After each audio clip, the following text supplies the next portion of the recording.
This lesson is on the comprehension skill Compare and Contrast. Compare and contrast.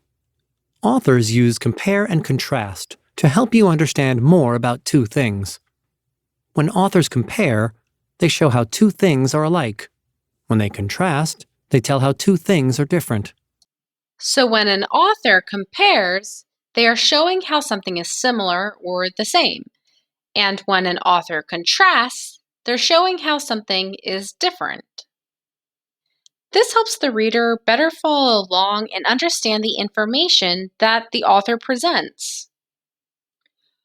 Signal words that authors use when writing to compare are like, same, both, to, similar, alike, also, as, and the phrases as well as and have in common.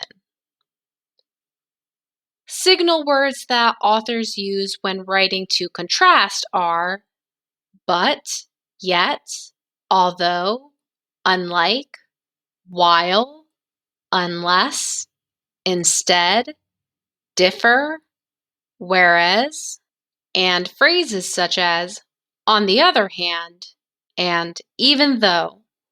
When examining a text that compares and contrasts, like our story Gray Wolf, Red Fox, we typically use a graphic organizer called a Venn diagram.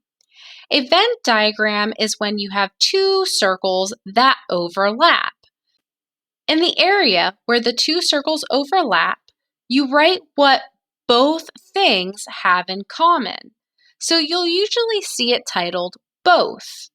Then on the outer parts of the circles, you contrast the two things, so how they're different. So with this Venn diagram, we are comparing and contrasting wolves and foxes. So this circle is labeled wolves, so we'll write things that are specific to wolves.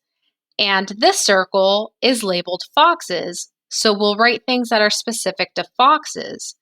And then in the center, we'll write things that they both have.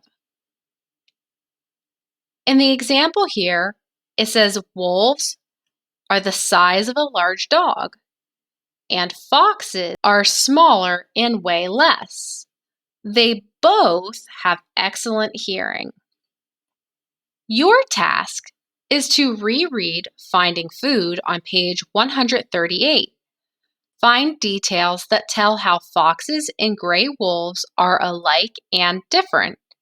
Add these details to your graphic organizer. Now, if we were doing this on paper, I would give you a Venn diagram to write your answers in.